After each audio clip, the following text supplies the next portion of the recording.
disclaimer. Liam dresses up as Jeffrey Dahmer as a harmless joke at the beginning of the podcast. We understand if this is a sensitive subject. Skip to 11 minutes and 10 seconds into the podcast if you care not to watch. Welcome back to Grandma's Pillbox, episode 25. 25 episodes in, Thomas. How you feeling? 25 episodes. I'm feeling just excited. Excited? Happy.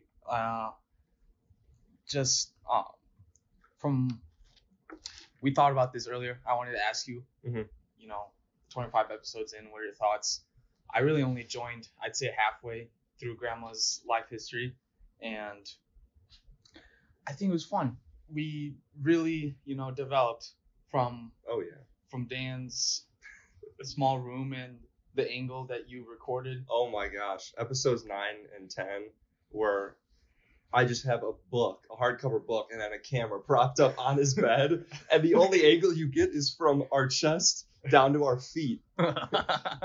And when you listen to the audio recordings, we just have it on Dan's glass desk, and we're putting stuff down, and it's just banging and stuff. And just the production quality is nowhere near where I'd want it to be. But, how much better we've gotten at this, how much more natural it seems. And just the kind of production that we put together is just, it's come a long way. But, in my eyes, there's just a ton more. There's just forever to go. I was wondering, so you made this concept with Dan. Mm-hmm. Obviously Dan's not here. I can't ask him the personal question, but what was your thoughts? Like, what was your vision when you decided Grandma's Pillbox for the podcast? What was your vision, where it was going to go, or was there no vision? I don't remember exactly, kind of what we were thinking when we were first starting it. I think it was probably just one of those in Dan's basement sessions where we were playing Smash and thinking, why don't we, if you listen to the pilot, we're just playing Smash and we're just talking, which is pretty cool. But the main thing that kind of, I don't know, got me more excited about pursuing it farther was when we just wrote down a big list of all the ideas for the names. And then once we thought of a bunch of good ones, like vocal vasectomy. I've got a few of them pulled up here. Based Buddha, teen pregnancy. And then, of course, Grandma's Weekly Pillbox was the one we chose. Shortened it now to Grandma's Pillbox. Who knows where the name will go from here. But, it's something that I've always been a fan of creating, and I thought it was funny. And I think Grandma's Pillbox has come a very, very long way. And I think Grandma's Pillbox needs to take a drink of that drink I put together for you. And don't worry about the little bubbles at the top. That's just soap residue. Yeah. Yeah, let me just. This is our first episode. Well, this is our closest episode to Halloween. So for the first part of this episode, Thomas and I are in our Halloween costumes. I am media legend, notorious bad guy, and heartthrob Jeffrey Dahmer, kind of. And then Thomas, as you saw, I was a bear. Was the bear. But, I'm advocating for Patrick Bateman, Christian Bale in American Psycho. I've seen the movie maybe 6 times, mm-hmm. But just recently I've been coming across so many funny memes that it just has resurged my love for it. Dude, I've seen more memes on the movie than I've watched minutes of the movie. I feel to kind of play off of that, there's certain shows that become everybody knows what they are because of the memes. The one that's going on right now is Breaking Bad. That's been going on for such a long time. But I feel it's at the point where every single person has seen it, so everybody finds Breaking Bad memes funny. Yeah. Just random people I see, I'm like, Walt. Listen here, Walt. Or Hank's character doing the cameos. Yeah. He's like, JoJo's Bizarre Adventure. What's bizarre is you get no bitches. Oh shit. Well, you're acting very sussy. You're acting very sussy, Walt. I was very shocked when I saw that. I think that was like Fiverr things or whatever they're called. Cameo. Cameo? It's like it's its own like. It's separate thing. from. Do you know what Fiverr is? I do know what Fiverr is. Oh, so it's just separate. From it's that? separate. It's like a separate company, and it's based off of celebrities, famous people, voice actors, but it's all focused on like getting some sort of video or audio from it. Like because it's like when people get Snoop Dogg to say happy birthday or whatever. Yeah. Or they get anybody. Yeah. SpongeBob's voice actor to say something, or Plankton's like crabs, something like that. I was also wondering, what's the look for the future after episode 25? What are your thoughts? Well, the immediate future is episode 26. Episode 26. The immediate future is editing this episode and uploading it. No, the immediate future is me taking this. No, I mean, once Thomas and I are both university students in our senior years, so obviously there's going to be a level of work that we have to get done for that in preparation for graduating and for our careers in that sense. So that's what I've been focusing on, and that's where a lot of my time has been going. So in the future, it's put a lot more time into the pillbox, and that'll mean more shorts, more videos, more ability to experiment on different things, and join different media platforms and that sort of thing. So I think the way we have it set now, just like a podcast where we talk, I think that'll always be a part. But even if there's little spin-off shows we have, or whatever. Yeah, like you brought this up. You having GPB as the title name or whatever. Yeah. That holds whatever, like it could be any video under that title. Yep. But it doesn't have to be necessarily a podcast episode of just talking. Yeah. There's a few like ones that do it like that like come to mind, like No Jumper. They're like a hip hop one. They've got a bunch of different podcasts and skits and stuff that are under that umbrella.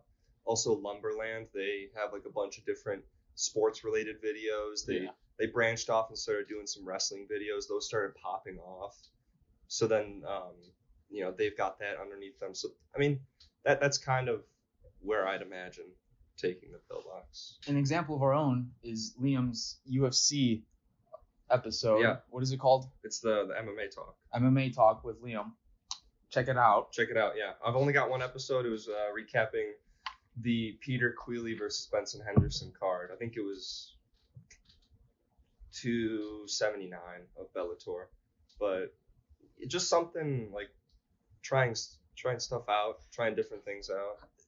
To connect with that, I think one of the great things with this podcast that I can reflect on is, one, just having fun with it, really. And then two, with that fun came me learning several different perspectives or like different ideas that I am genuinely looking for. When we researched the podcast, what was the first one when we came back? 17, I think.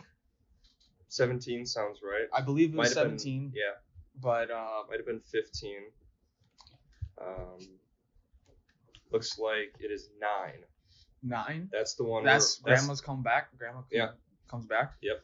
It might have actually been episode 8, to be honest, because that is the first. Wow, we've made a lot more episodes than I thought. We've made a lot. I mean, we've been grinding since the comeback. But we talked about AI Bigfoot. Then we tried out blunt rotations, and we tried out that Zoom-esque, I forgot, Riverside FM. And then, we made like a little fun podcast in Michigan.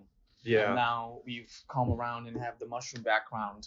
And even before this podcast, we've got like plenty of ideas to just like how we're going to change the podcast or just have fun with it. And then just talking about different things.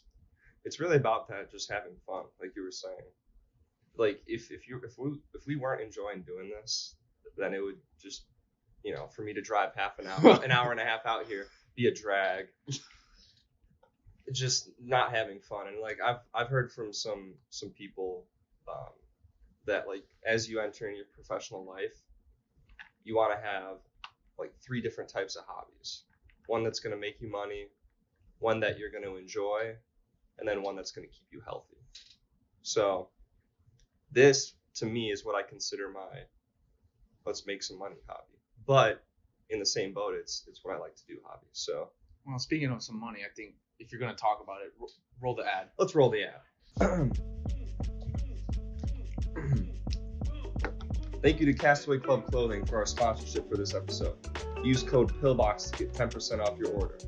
I don't know if they're actually still sponsoring us, and I haven't talked to them in months. But thanks, Tim. Unofficial sponsor, Liquid IV. Pay us. We will shout you out every podcast, maybe every day on social media. Every hour. These Liquid IVs are things that Thomas and I, would you say every day you're using? I try not to use it every day because I don't have money. That's true. But I use it as a utility. Yeah. Like when I'm in class all day and I realize I really didn't drink enough water for the day. Let me just catch up on my hydration and just grab a water bottle, throw one of these in, and I'm feeling pretty good after. They're awesome, and they've got also the energy ones that have a little bit more caffeine in them. I like those in the morning on the way to work, just so it's not coffee and you're getting a little hydrated when you're drinking it. I want to try that because I saw it in Costco when I picked this up. Yeah.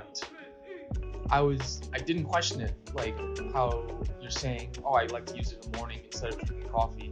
And I'm the same way. I don't want to drink coffee if I feel like all I'm doing is going to the lecture. Yeah. I don't want to waste my coffee, but it's all I got. Right. But maybe I have to give that a shot. You might have to. Send us some caffeine Liquid IV. Please, yeah. Send us the blue, send us the green, send us the orange as well. We're getting the flu season. We need to stay healthy. Please. Thank you, Liquid IV. Now back to the regular scheduled program. So let's keep going on just episode 25 thoughts. What were you gonna say though?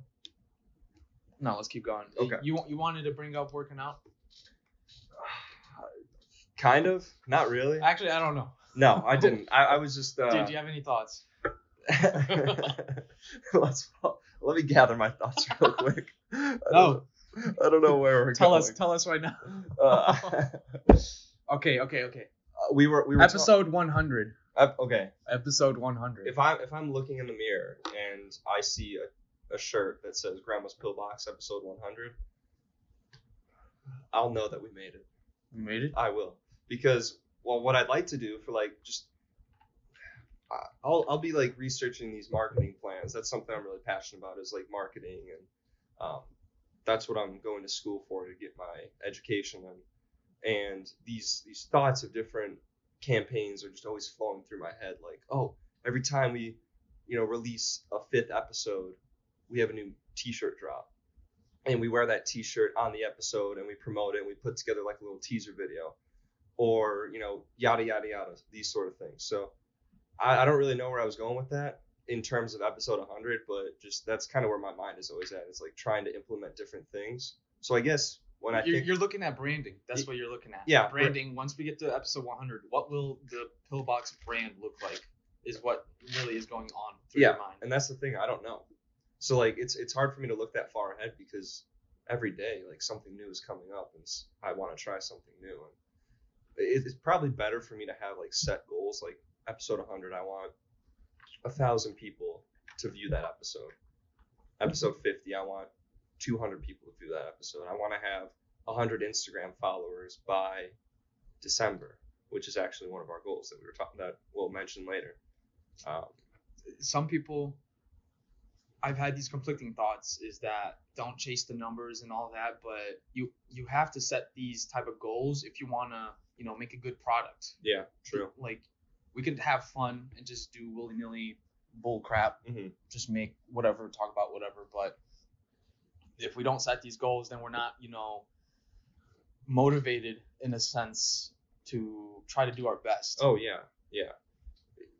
Like, I mean, it's always. If I'm telling my girlfriend if I'm telling Celia to watch this podcast, I'm gonna try to make a good podcast with you. Hopefully she enjoys it. She watched the last one, like in her bed, watching the whole video, like, and she really enjoyed it. She said. Appreciate you, Celia.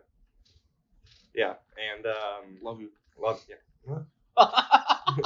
Kate, love you. You guys are our biggest fans. Actually, and JJ upstairs. Joseph, thank you. Praise be. R.I.P. Joseph. He's not dead, but he's not that dead. man works hard as fuck. He does. He's on the Rogan grind set. Like, that's actually Joseph going into college. I mean, all of us have a goal set of I want to get my degree, or I want to. Well, I guess that is everybody's goal, is to get a degree. So you're working through college and the goal to do that. So really, most things in life are based off of setting a goal and then working your way to achieve it. I want to be at Thomas's house by 11:30 today.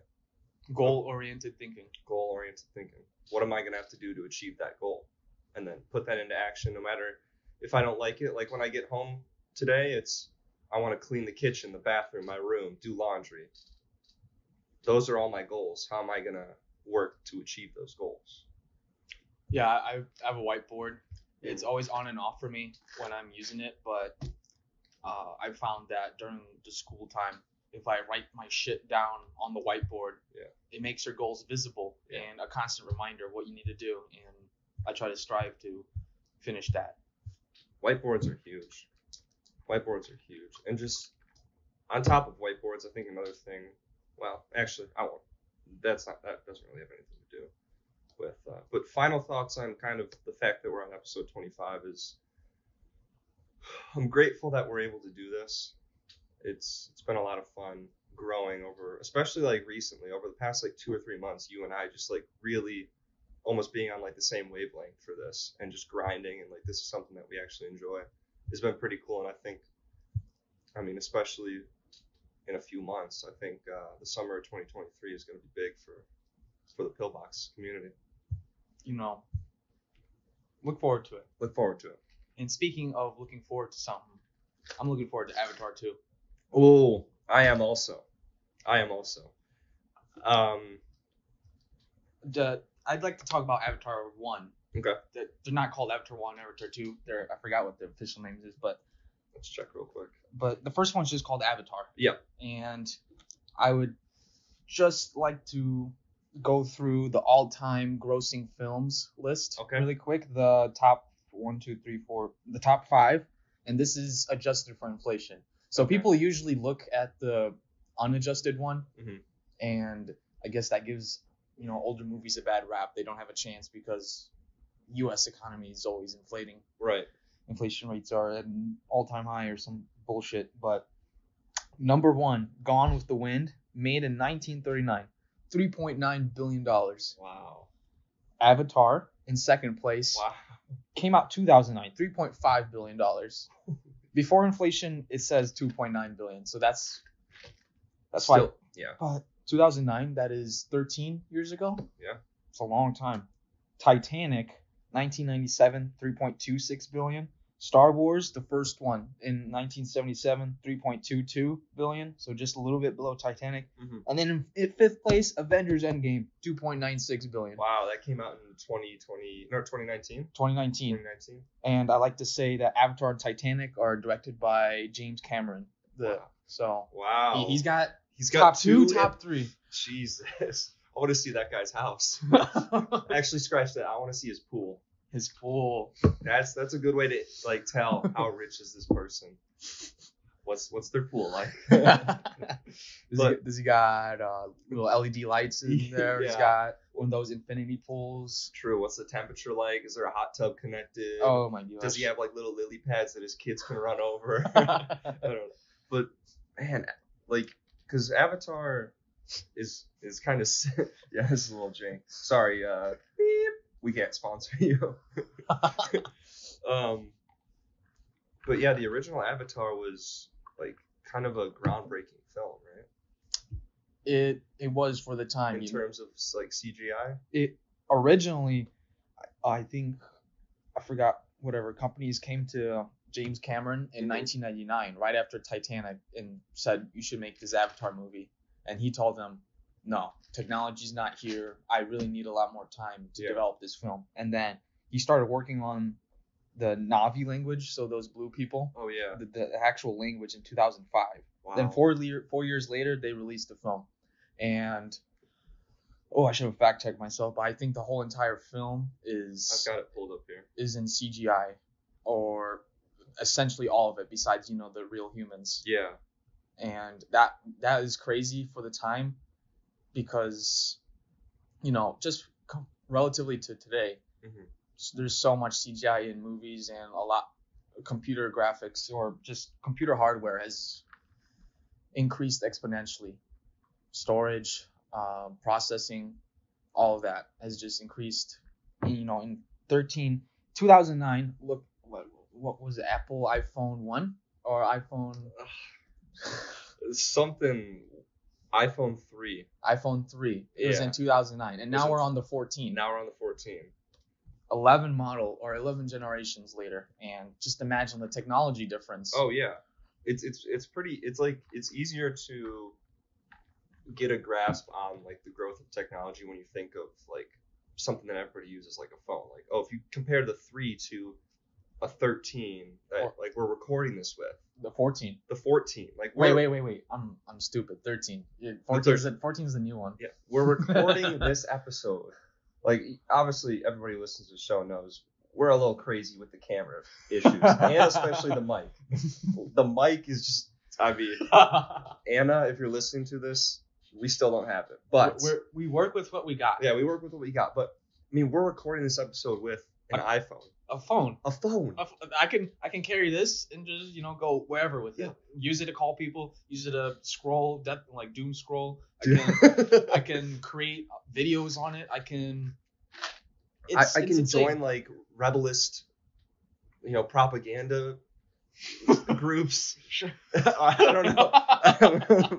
I don't know what Liam's doing with his phone, but to bring it all around, could you imagine filming this on an iPhone 3? No, dude, I couldn't even imagine like holding an iPhone 3. You'd squeeze it. Yeah, you like just destroy it. Yeah, dude, it's crazy, but it's easy. Like, when you think of CGI in 2009 versus now, just having that thought in mind is like and it you've seen Avatar, right? Yeah, I have. It looks great. It looks amazing. Yeah, it holds up to this day. It holds up. I mean, it's better. Like, there's even some stuff that's coming out now that is not as quality as that.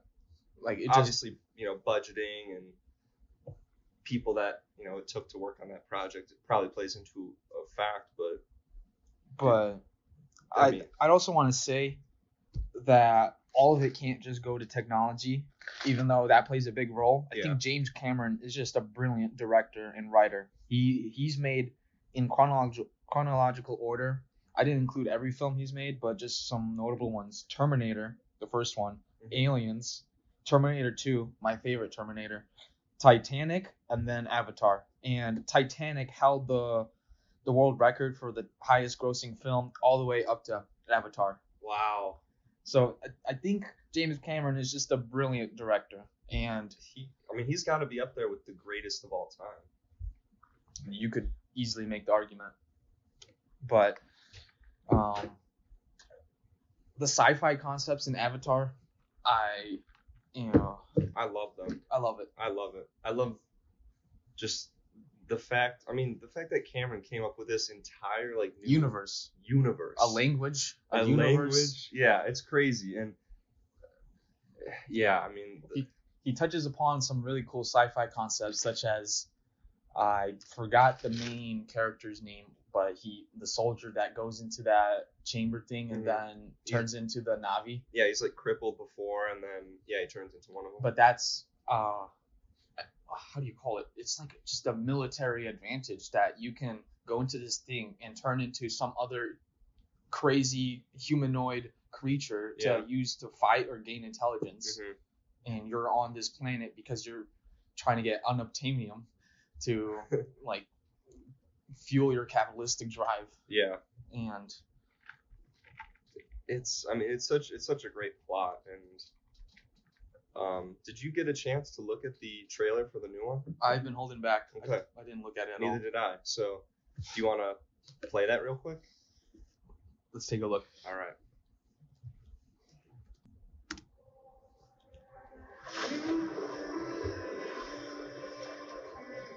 On the super high quality Apple screens. Yes, sir. Oh, wow. The big thing with this film is it's all about water. Yeah. And water is like one of the hardest things to do with CGI. Yeah.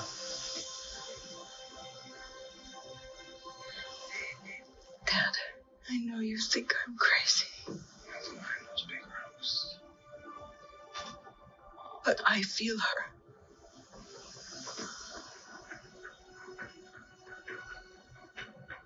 I hear her heartbeat. She's so close. That was interesting. Wow. So what does her heartbeat sound like?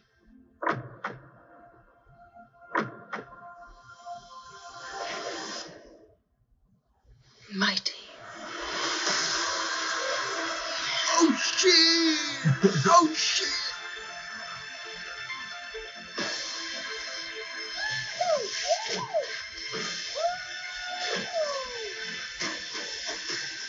The next. We cannot let you bring your war here. Outcast. That's all they see.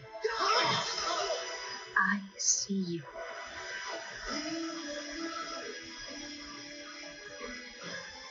The way of water connects all things.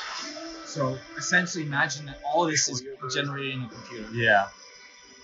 And after None your of it is death, real, None of besides, you know, maybe the animation This is of all. people. But I need you. it's crazy. With me. It looks great. It looks I need amazing. you to be strong. It's like if you just focus on the Strong water. heart.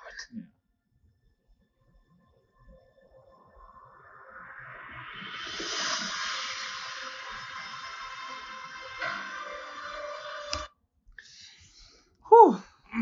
Wow. So do you think? My first thought is anybody who's seen the first Avatar will undoubtedly love that. I think they should get hyped, I think so. you know, because it's been 13 years since the last Avatar. I did hear some critiques, though, that people said even a short while after Avatar, you know, people forget the main characters' names and don't, like, the cultural significance kind of died down, which I can kind of see their points and all. Oh yeah. With this movie, though, coming back up, I feel like it'll be a resurgence, you know, people getting excited for a new Avatar film. And I'm wondering, do you think it'll break $2.9 billion in the box office? I don't think so. There's a lot of like other factors that are in play for that also.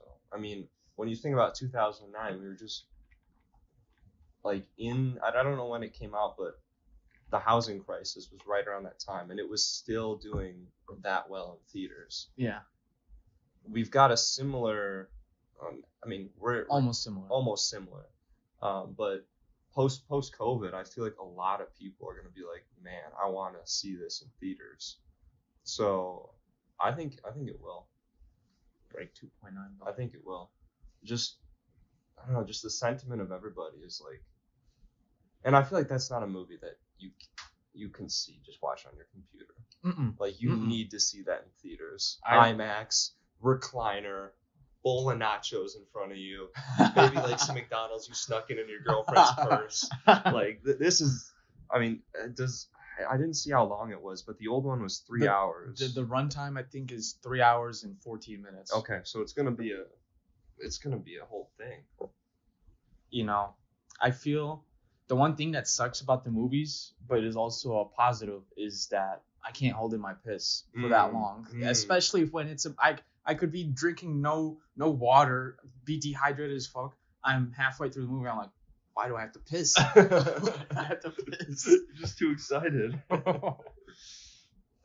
Or like I could be on a desert island. I'm watching a movie. I'm like, man, I gotta go. I gotta go. You gotta work more retail jobs. Those guys do not let you piss. You gotta get trained, and also do more. I mean, Joe Rogan, he's been doing podcasts that long. He says he can hold his piss in for like hours, and especially doing UFC, like they can't leave for the entire 6 hours that they're there. He has to have like a little, tube connecting of it. Dude, he's just got an iron bladder, I think. Like the heavyweight champion of the world bladder. Like if you're comparing Joe Rogan's bladder to anybody else's bladder, it's not even a question. Throw out everybody else's. Joe's is right here. We're talking about Joe Rogan's balls. We're talking. Well, the peas stored in the balls. Listen, I'm no doctor, but I have not. I don't really believe that. But yeah, I guess I didn't really talk to you about this, but I think it'd be cool if we went and saw this, and then saw this movie when it comes out, December 16th, or one of the days after, because we'll probably be back home then. And then go to the calendar. What day is that? Like what? Like Friday? 16th probably is a Friday or Saturday. Speaking of big bucks, there's this one guy you told me about called Matress Mack. Oh yeah. And I kind of, in my opinion, I feel like you know way more than me about this guy. Yeah. I did a Wikipedia search and then some articles or whatever, but there was a really good video that Vice put out just about his life. He's like a Houston businessman who owns a furniture store. Gallery Furniture. And I first found out about him because he would bet crazy amounts of money on Houston teams. Like $2 million on the Astros to win a game. That's the most recent one, right? The $10 million bet? Yeah. He puts crazy money on different like sports teams to win. And that's kind of where he got famous. But his backstory is pretty cool also. If you don't mind, I think he's Wikipedia has some interesting stuff about him. I forgot the years, 2006 to 7. He was evading taxes for his business because his business lied on 2 different districts, and one of the districts, his business maybe just was barely in it, and he was like, you guys don't do shit for me. This is taxation without representation. But then he paid, like they disputed 2006 and 7. Yeah. But he paid 2008 taxes, I guess. He just didn't want to pay those 2 years. So man, he evaded taxes, but then throughout history, in Texas, he helped out people during hurricanes, flooding, and the recent Texas power outage when they got like that crazy winter. Yeah. And he would open his stores up as shelter and give people food and stuff. Hurricane Harvey, he did a lot of work for that one as well. And then also, like his mattress store has a preschool, a trade school, a high school inside of it. Really? Yeah, for his employees to get their education, practice a trade, if their kids need to be there while they're working. Oh wow, I didn't know that. Yeah. So I mean, it was pretty cool actually seeing it. Like they've got their whole compound there. And do you think he's got random stores for laundering? Ooh. I don't know if he's got any other location. Oh, he does. Yeah, I know he does have multiple locations. I don't know. I could probably see it, but he's been around since the 50s. Is when he was born, I think. Yeah, but he's been like a fate. Like, you know how back home you can say like some like, Empire or like Luna or something like that's like Chicago known companies. Oh, is that? That's what he is. Everybody in Houston knows Matress Mack. Really? Yeah, because his catchphrase at the end of everything is, "It's gonna save you money," or something like that. Pull that up. I wanted to actually like see it. I didn't look it up beforehand. But I mean, before this $10 million bet, he also set the record with a $4.5 million wager on the Cincinnati Bengals to win the Super Bowl. LVI, I don't know what number that is. Is that LVI? Is that the Roman numerals? 56? 50. Oh yeah, you're right. So to win the Super Bowl 56, and that was just the largest. Wikipedia says the largest mobile wager in sports betting history. When they say mobile wager, does that mean like through DraftKings or some app on?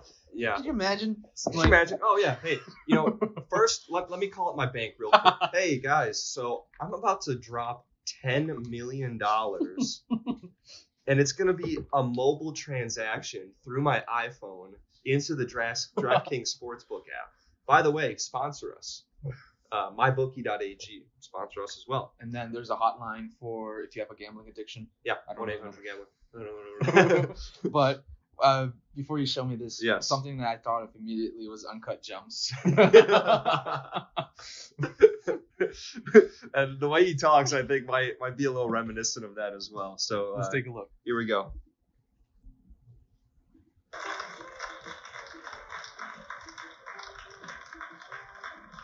11 years ago. Dude. Want beautiful upscale furniture for your child's room, something they can use, benefit, and enjoy for many, many years?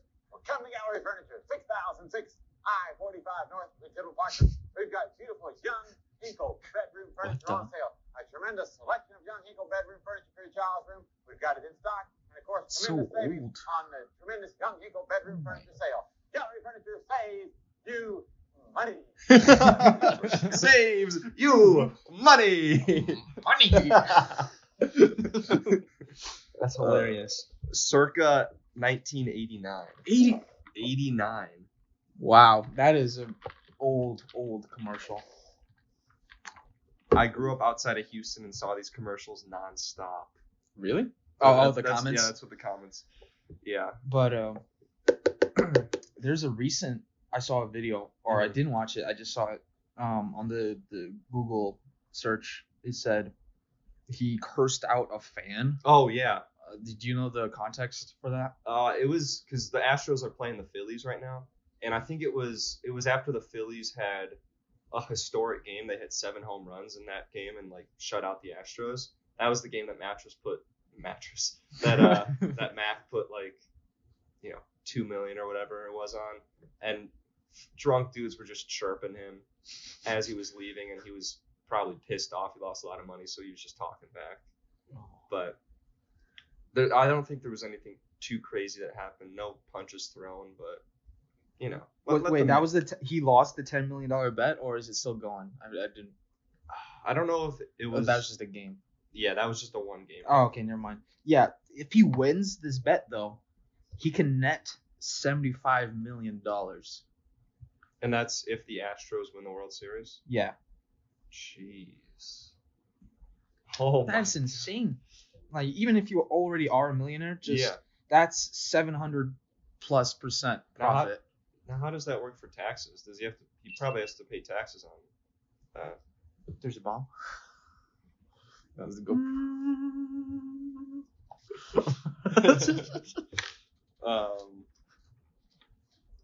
He definitely has to pay taxes. I think if I were to guess 40%, but don't trust me. This could be misinformation. What's going on? Possible misinformation. GoPro View. Oh, it just stopped. GoPro View. Mid podcast. Let's go. Got a little side camera angle.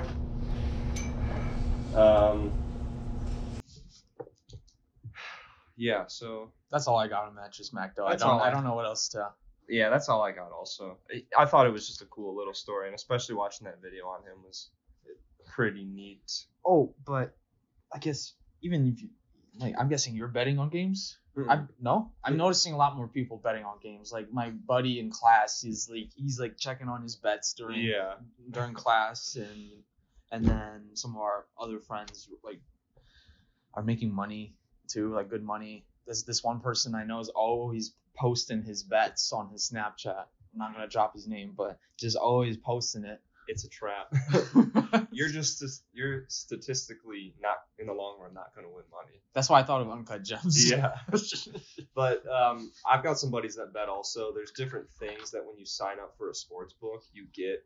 Like my friend drove down to St. Louis, signed up for a sports book, got $250 in free money. So he's just betting with the house's money. Yeah. And everything he wins, he's taking wins on losses. It's not his money, so he doesn't have to worry about it. But yeah, a lot of people are doing it. Gets to the point where guys are like, when on a day there's no sports, guys are tuning into like Cambodian horse racing. Like it's like chariot racing in like Suganda or whatever. Suganda? You just Sugandi's nuts. I fell for that. I fell right into that. No, but seriously, guys are just betting on like random stuff, and it's funny. And the betting culture is just nuts. Sugandi's nuts? Sugandi's nuts.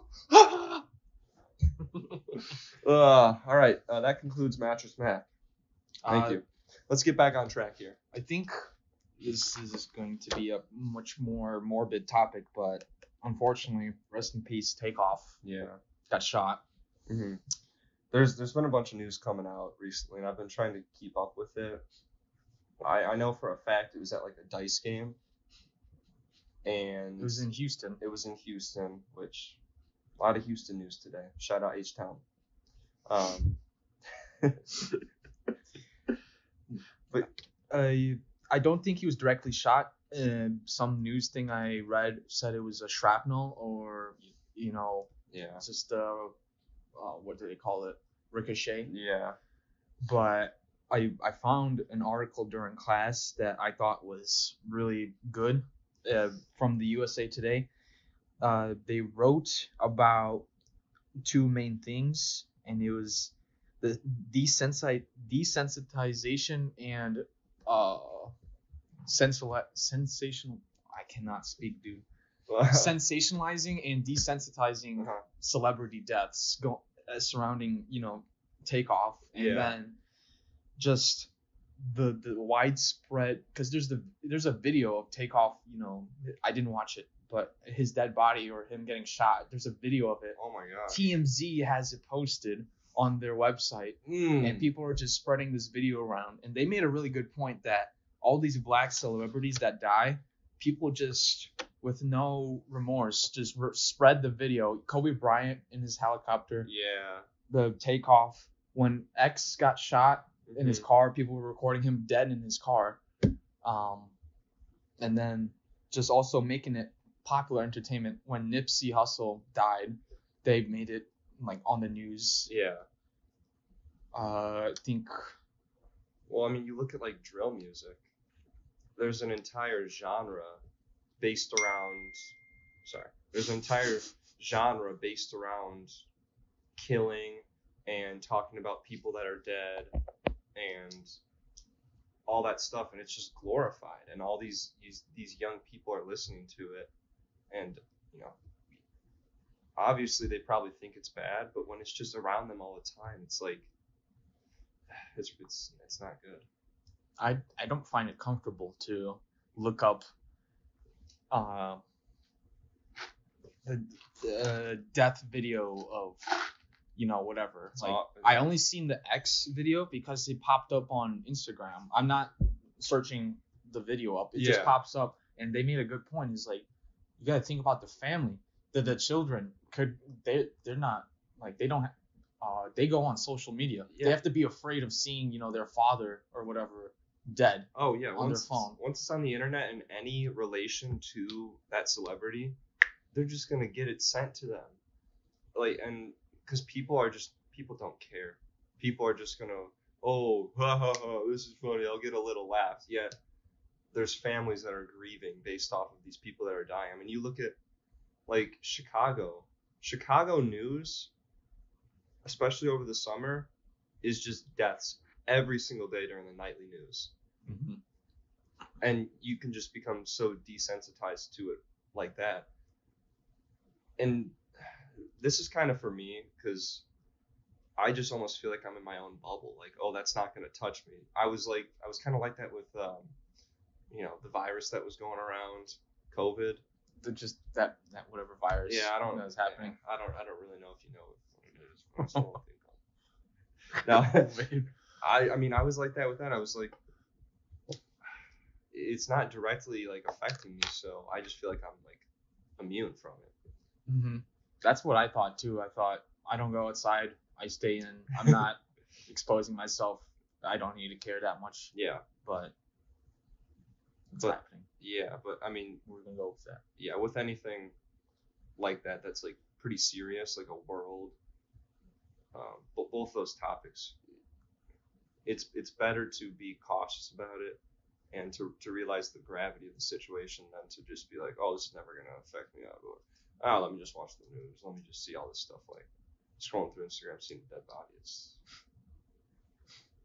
like what the news pushes and what we end up seeing and how our minds are formed is it's pretty sad, to be honest. And like, cause we got these group of topics together, and I was like, okay, a lot of these things that we're gonna talk about later, some of the election stuff and all that sort of stuff, is in the news. So, I'm gonna watch like NBC Nightly News so I can just get like my finger on the pulse of what's going on in the U.S. and the world. But just the way that like the news is kind of fed to us, it just doesn't really feel that genuine. And it feels like it's coming from, maybe it was because of like the source I was using, but it feels like it's just coming from like one side.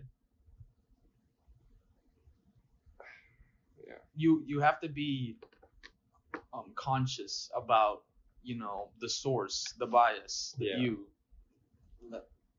Like when I was, researching for the news shit too, they would, there's a little sneak peek for the Brazil election. They're comparing Bolsonaro to Trump, and I had to reread it because when I read it fast, it kind of seemed like they were stating it as a fact that Bolsonaro was going off with Trump. And then I reread it, I was like, oh no, they're just speculating that it is, and trying to make this connection. Yeah. And you got to be conscious about that so you don't fall into the echo chamber trap and the mind tribalistic, and then the echo chamber and the tribalist and the dude, because then I'm trying to use the Joe Rogan keywords. Echo chamber CNN. Yeah, I'll pull up a clip at this moment right here, and then the audience will know what I'm talking about. What's up, Thomas post edit. I'm just showing this video to give some context to the horrible joke that I made, but basically Joe Rogan has a certain set of keywords and things that he repeats almost to the certainty every episode, and this video is just to quickly show what I'm talking about. It's entirely possible that somewhere down the line it's entirely possible that somewhere down the line it's entirely possible that it's entirely possible. I hope you understand now.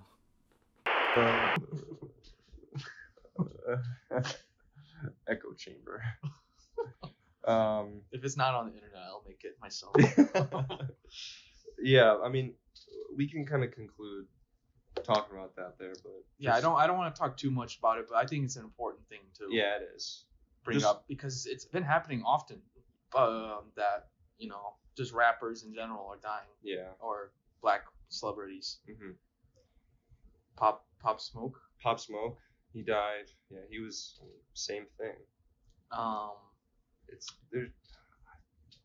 I don't know. I wish I was more. Like I was saying earlier, I wish I had like my fingers on the heartbeat of like why it's escalating to that level. Mm-hmm. Like why are guns being brought out over that sort of thing? I don't know. It just feels like life is worth more than an argument, Profit is a crazy motivator, goals. Yeah, it is. So any podcasts out there, we're about to go all on you. Don't enter our domain, okay? This is our space. Okay. Okay. I'm gonna go get my guy Paulie over here. He's gonna show you the 1-2 punch, okay? And if you step in this space right here, you're gonna see that 1-2 punch. You're gonna see. You're gonna wish you didn't step in. You're gonna wish you went outside and smoked a cigarette, okay? All right, back to the podcast. Back to the podcast. Drake posting hentai on his Instagram story. I'll be honest, I did not look into this whatsoever, so enlighten me. Him and 21 Savage just came out with an album. And Twitter just loves Drake, loves clowning on Drake and 21 Savage. So there's memes going around. The main one is that Drake and 21 did some nefarious activities to the songs in the album, which will be easy to find if you guys want to look that up. But for some reason, genius marketing, I will say, getting everybody to talk about him. Drake just started posting pictures of like hentai on his Instagram story with words like, I don't know if it said like holus or something like that, but I guess Drake's just in his anime cartoon hentai phase right now. It was just something that was going around on Twitter and a little bit shocking to see, I guess. Let's see. Question based off that. Never mind. No question. No question. I was going to ask if you ever watched hentai before. Every night. Every night.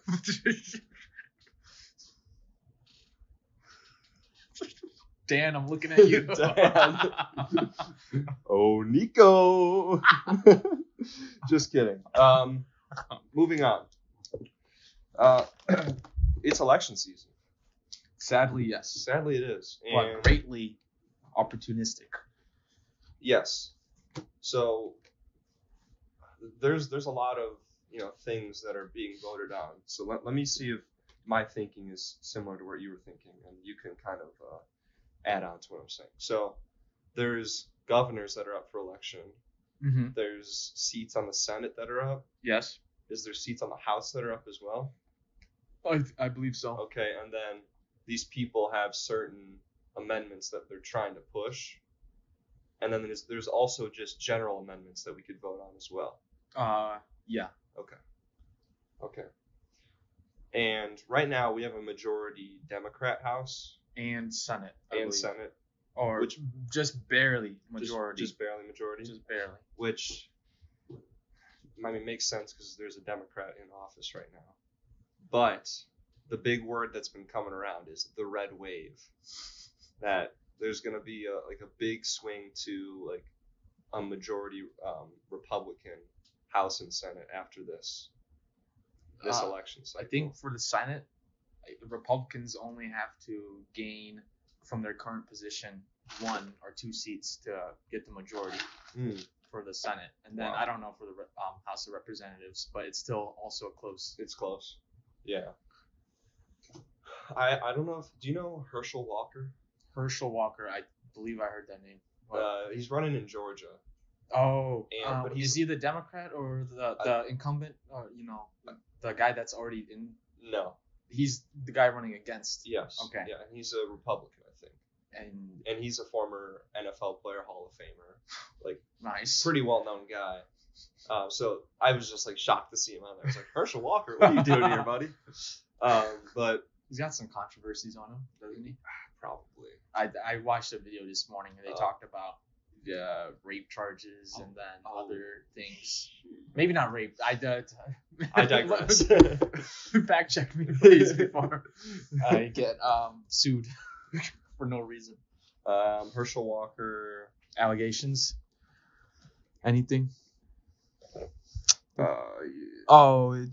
has some stuff for abortion, paying for lawsuits, probably has to do with abortion. Yeah. But he's controversial a little bit. Nah, that's all I got to say. I'm not going to make any statements of fact. Yeah. We're in Illinois, which is historically a blue, yeah, Democrat.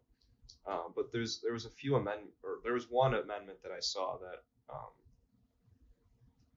the Workers' Rights Amendment that I wanted to comment on, like, because it gives money towards or it helps unions, right? It gives you the ability to negotiate your prices and hours, or I'm not as informed as I should be for this.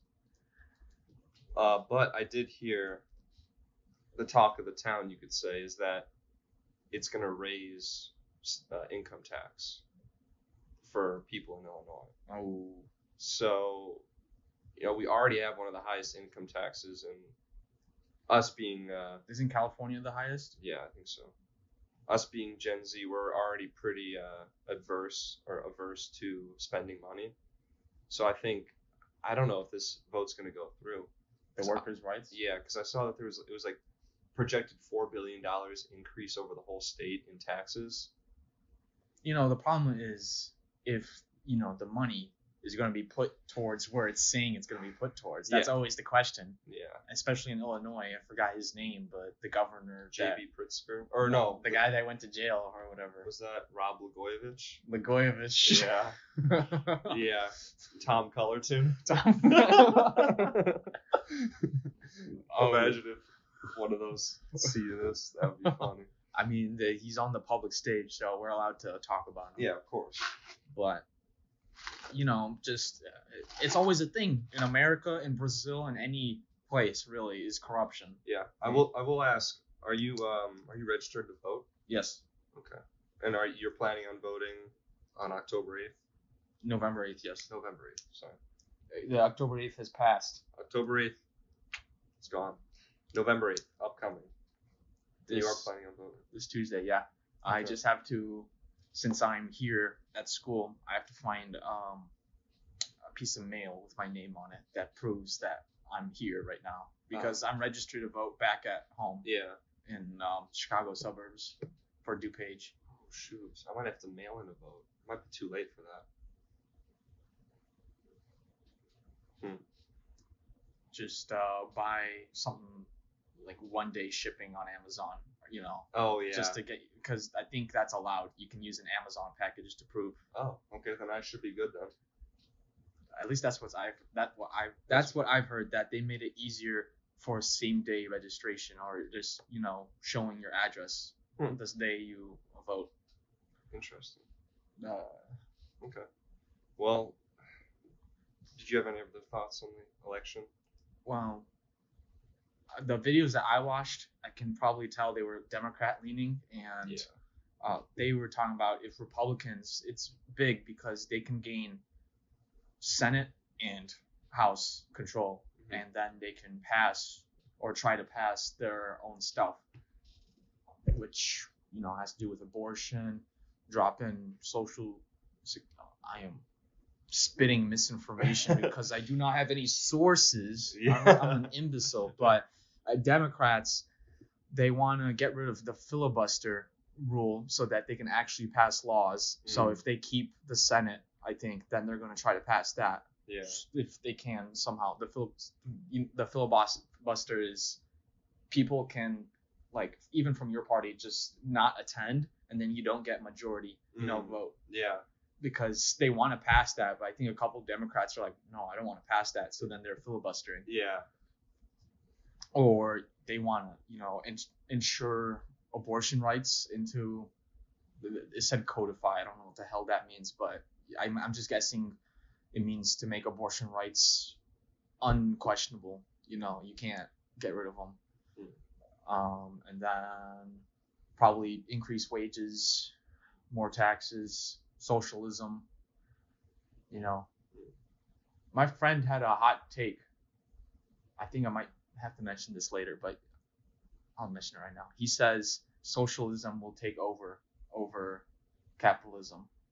That was his hot take, because he says just the way democracy has been failing a little bit, and that being run under capitalism is just mending people's perspectives on those systems, and eventually people gain control and give socialism, I guess, a shot. And his take is that it will work, and because he uses Norway as an example as a successful socialist place. Yeah. He's a foreign student from China, and he is so informed on this shit. I just get my information or perspectives from him whenever I'm in class. Really? Well, what is he doing? Is he just watching a lot of news, or is he? He's well traveled, watches a lot of news, and I guess he just is interested in that stuff. He's been to he went to high school in the New England area. He's gone to Britain and Ireland. He's gone to New Zealand. He comes from China. Yeah. He's visited different places in China, I'm assuming, and now he's in Illinois. Yeah. He's just seen, I guess, just different places, more perspectives, all that. That's huge. The ability to travel and see other places, so you're just not locked into your suburban Illinois residency. That's like the only life that I imagine. Type beat. But I was just about to say something.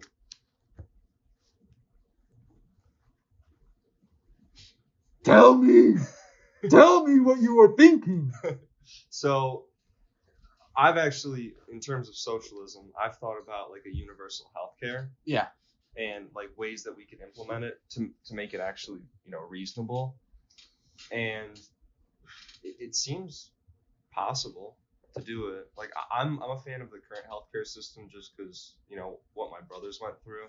And I don't know if my brother would be able to get the best care possible if we were working on like, Canadian type universal healthcare where you're waiting so long for all these things and nobody's really got like priority or that sort of thing. But if people were putting their tax money towards locations that were funding good doctors to be at these locations, I feel like we've got enough good doctors in the country to have like small practices that are really high quality in different areas that we're putting our tax money towards, instead of just these mega giant hospitals that people are having to pay an arm and a leg for, or hoping that insurance covers it. And if you don't have insurance, well, you're screwed. Sorry, you got medical bills until you're dead. I haven't given a lot of thought, Mm-hmm. About universal healthcare or just a capitalistic run. I don't know what you'd call it, but just our current healthcare system. Yeah. I've never really given it that much thought. Private healthcare. Private, yeah, you're right. And it makes sense, to have, like, if you were to ask somebody, like, do you want to pay to fix your broken leg, or would you rather have it covered pay to fix broken leg, don't pay to fix your broken leg. Yeah. The obvious choice is, I don't want to pay for it. Like, fuck you, I'm going to pay to fix my broken leg, okay? I earned this money, I'm going to use it to fix... No. Like, if you're rationally thinking, if you're trying to logically think about it. But then when you think logically, it's like, okay, if I pay for it, at least I didn't have to pay hella taxes to get a free broken leg fixed. Yeah. Even, like, what if I never break my leg? I'm paying these taxes for no fucking reason. Yeah. But don't you care about your neighbors, as Christianity might say? Care for your neighbor as much as you care for yourself. I don't know what Psalm. What's 3:16? Austin 3:16. Austin 3:16. Austin 3:16 says, "I just beat your ass." No, I think that's one of the 10 Commandments, is to like love thy neighbor like you love thyself, or something like that. It's just a basic human thing, I think. Yeah, treat others the way you want to be treated. Golden rule of thinking. Yeah. But I mean, then you're like, oh, free fixing my leg, but I've got to wait in the emergency room for 8 hours while these 50 other people in front of me are waiting. See, I wish I was more informed. Maybe there's a flaw in Canada's system for why, wait times are so long. That's true. My friend always says Norway is a great example. I've never looked into why Norway would be considered a good example. I always hear the counterpoints. Oh, their rape rates are hella high. That's the one thing I always hear. It's really? It's just like, oh, they're a great country, but these white men are doing some nefarious acts. Yeah, dude, they didn't. Not all the Viking blood really left them. No comment. No comment. All right, let's move on to the Brazil elections. First off, did you know anything when I brought that topic up to you? Nothing about it? No, I knew nothing, which was pretty cool that I was starting to get informed on it, because I've heard the name Bolsonaro before, and I've kind of known that there was something going on in Brazil, but digging into it a little bit more, I had no idea. So what did you find? I think it's important to know the history. Really, a quick recap on the history leading up to it. And there's two candidates: Lula, Bolsonaro. Lula far left, Bolsonaro far right populist. Yeah. And Lula served for president either for one term or 2 terms. I don't know for sure, but towards the end of his term, or he got somebody else elected that was basically running as a proxy of him, and they got into corruption scandals, and everyone went to jail. Lula, the lady that was running for president as well. Yeah. No more GoPro. No more GoPro footage. That's all right. So they, went to jail, and then Bolsonaro came in, and and he came to fight for the people. Yeah. Comparing it to Trump, the altering his rhetoric to be like, I'm going to change the system so you guys, you ordinary people, aren't feeling injustice. Then he comes into office. Lula, I think, was able to raise the GDP a good amount, get the economy going, while Bolsonaro he made those promises, but I don't think he was as successful. But he got into ties with the military, getting sergeants or generals into his office. Then now these elections are rolling up. And in order to win the presidency, you got to get the majority vote in Brazil, over 50%. And can you look it up? How big is what's the population of Brazil?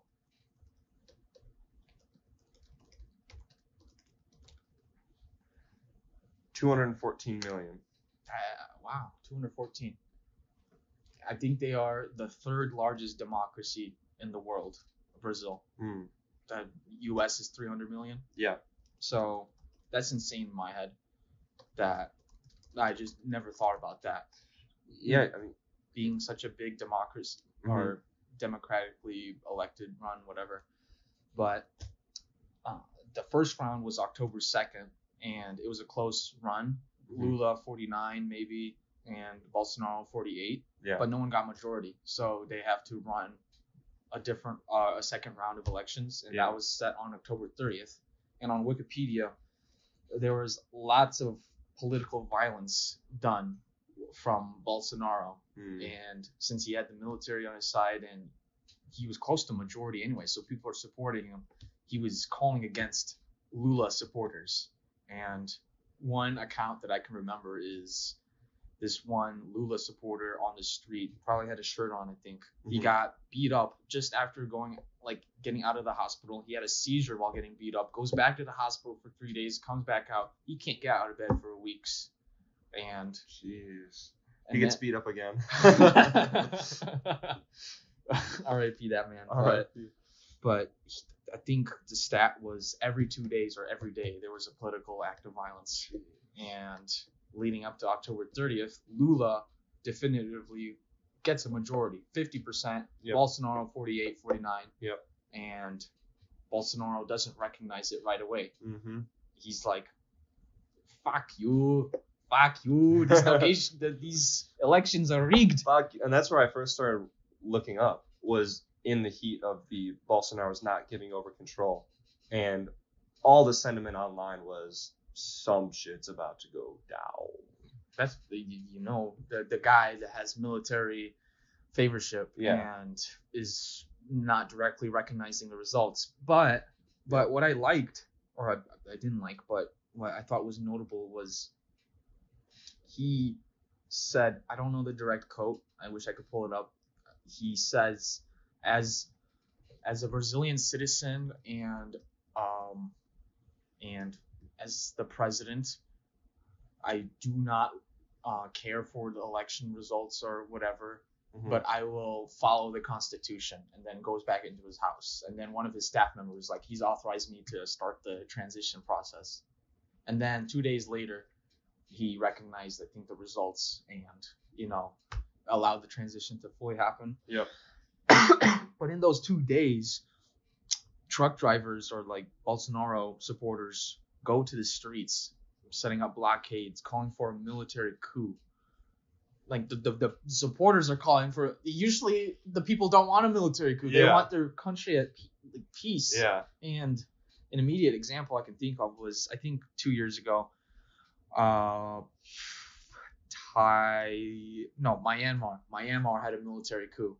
The guy, the general, was like, this election stupid, and he gets his army and takes over the streets, and like, I'm not letting this election happen, or like, these results are shitty. And just, I looked at so many videos, and just the violence going on with the military there was insane. But Brazil, I think, dodged a big bullet there. Like, why are they calling for a military coup? Just the people on the streets were calling for all the supporters. But wasn't it that everybody that was in like high positions, like all the generals and all that stuff, once Bolsonaro lost, they were like, yeah, we're kind of done with this guy. Like, because if Bolsonaro had the protection of a lot of people still in like power, he probably could have stayed longer. But I heard that kind of the reason he gave up was like everybody kind of just like jumped ship. They were just done with him, and that allowed a peaceful transition into the Lula era of Brazil. Which, I'm not a Brazilian citizen, but neither am I. I don't live there. I can't say what needs to be done or what should be done. But any sort of radical, like, Lula's not too radical, right? He started off as far left. Like, he was part of. I think he's part of a workers union, or just in a worker. Like, he was working, and I think it was being run by a dictatorship, and he wanted to represent, I guess, the workers. I'm so bad with political views and all that, but the graphic that Vox showed on their video about it showed basically he was getting the support of far left voters, and then eventually he was able to spread a little bit more to the center, and he had that side of the voter population. But I forgot to mention that Bolsonaro during his term had some beef, I guess, with the Justice Department, and maybe they're like, we need somebody to run against him, so they dropped the charges on Lula for the thing, so that he could run again for president. Yeah, because he was probably their best chance. A former president, someone that actually did good for the country. Well, on that Vox video, I liked that they had like a quote from one of the Brazilian people, and they were like, they all steal money from us, but at least Lula gives some of it back to us. Corruption, but not as bad. Dude, yeah, you gotta wonder, like, how many countries are doing that same sort of thing? Just like, are corrupt, but they're treating the citizens well enough to where, like, we'll keep it around, or like, everybody's used to like that sort of way of living. So they're like, we'll just vote this party in just because they're kind of going to do the same, or he's got like affiliation with the current president or leader. Like, yeah, I wonder, I'd have to imagine there's a decent amount until you get stuff like this, or Myanmar, or like what's happening in Africa, where people are like, yeah, we're done with this. Time to try and revolt. And what's going on in Africa?